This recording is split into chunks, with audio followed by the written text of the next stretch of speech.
Hello kipa min tuni isay diu chahi a hi le mi him chi namang cha a go anju sa u chele aju na ding muna ko na anju sa kit lo dan ho chung chang an sei khom kin hi te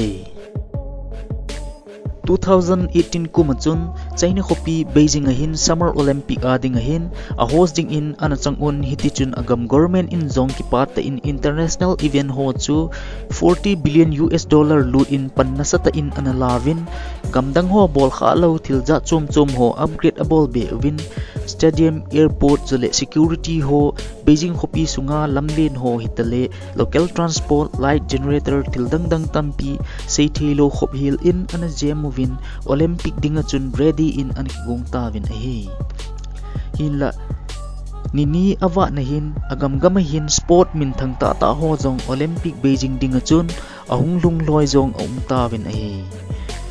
hin lawang sit pin hibanga thupi ta am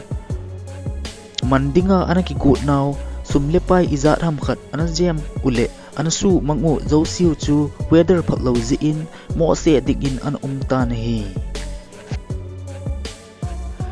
China te mythological department ho dungjin match ki patding ni kho opening ceremony ni hile Beijing khopi chungahin huile go na sata in juding in a mi tin weather broadcast ho dungjin thu an he saun ahi hiti chun aphat lo ta a go aume ti azap a het phat uchun agam government in jong agan na thei chan in meeting an nei juwin ama hon jong kum izat ham khat ana boi piu $40 billion walang jen pi agam sumu ana jem ho chle aki gut na ho ai thelo dinga ahung phat chun ama hon jong Beijing administrator ho chu aki ho uwin Beijing National Stadium munahin opening ceremony ahi ding bang ta aman theina ding uwin cloud seeding mangchan achum lang in anju saun ahe hit chun ima aboy umlo hil in apan la nazal uwin Olympic chu ki pa le thanom ta in Beijing National Stadium munachun opening ceremony anamang uwin ahe cloud seeding kiti hi ahe jong I ummai theju ahin ichi hi dei namuna jong go hi ju sa jeng thei khat ahe hinla ihe thimbe theina divin go umdan iti hungzu ji hamti hi het masat angai jin aize nisa hin leisi na tui ho hi amai chang akho a ahungsal ting lehin akhu ti dingam ahu hi wanchung langin aleng to ji in aban le evaporation en kibolin chuzo ting lehin sum ho in ahung ki so in Neo cha chan water droplet ho chu ongki gom khom kit uwin hiti chun a wet ahungki po zo ji lo ting lehin ong khel jiu ahin ahi hichi leisit mai ong pha ting lehin mi him ten gu ahung zu e iti jiu hi ahi ta nahi hin la in het kha ovem leisi nahin koi hin cloud seeding mangchan gal an bola chule cloud seeding hi ipiham aman iti go aju sa thei ham ti aban nei chan anangai ju hi te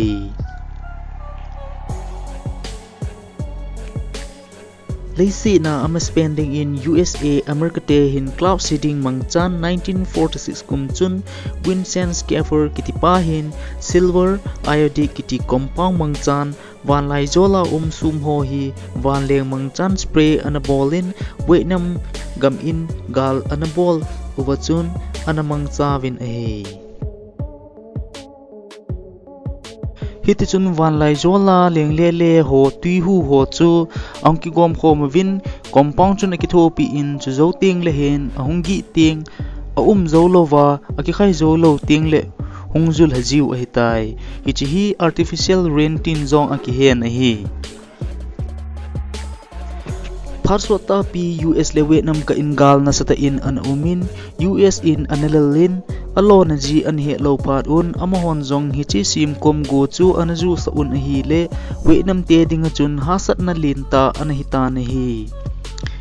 USA te hin Vietnam te gama hin iti phale go juji ham ti hoite in study abol masawin amahon jong hiti chun cloud seeding chu anapan un ahi hichi pha chun Vietnam te chu adei bang ovin ana cha thei ta povin guha zu walji chun muntin chu landslide earthquake achi gam tan a hi le asapai ho ne le cha ding chule mei chang hi hen apoi mo ho a supply thei povin a he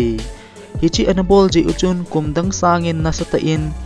ko anajutan a hi le agam sungzo siu chu mantha ningen anahitai hi chi hi US in operation popiyetin anamin saon a he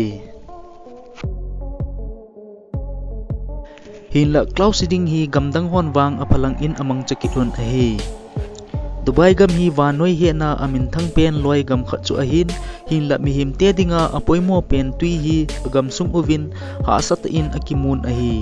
tui pi tui so get koma omu a hin nop ta a wa lo lew kilom ta wang a hin la atui ju hi manjing thei don jing thei tui a hi pon a hi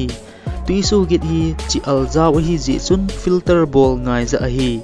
agam government hin tui so get na akum sia atui kai na wa asu lut hi US dollar billion asumang jing un a hi Dubai government hin water treatment plant lin ta khat hi anei jun hi chi hi desalination plant tin akihen a hi nikhat ki man cha na dinga kaina wahin $60 alut in chule e ho somin sangli wal aslut ubin a hi hitia sum aha lut wal je hin amahon jong cloud seeding technology hi ahin man cha pat un hatta dam kiti na mun na hin achung zonin aju sa jivin a hi ahung zu la ting le dam sunga chun alung lut sa un hiti chun akhol khom jivin pipeline ta ta ho mang chan akai jivin filter abolun chule chuzo ting le donding aso se Halloween electric power plant jong asim tha ki un cloud seeding technology hi amang jing un agam sung uwa tui ha sat na ho a ko na akithu pil he jing in a hi cloud seeding hi ipi hiza chule iti kiman aham aman dan ho ne khat iga sei the uchu chan chu hin tin anangai jo se anavizo se lungset te in like share comment chule subscribe in a bol su ke divin kahin tavin a hi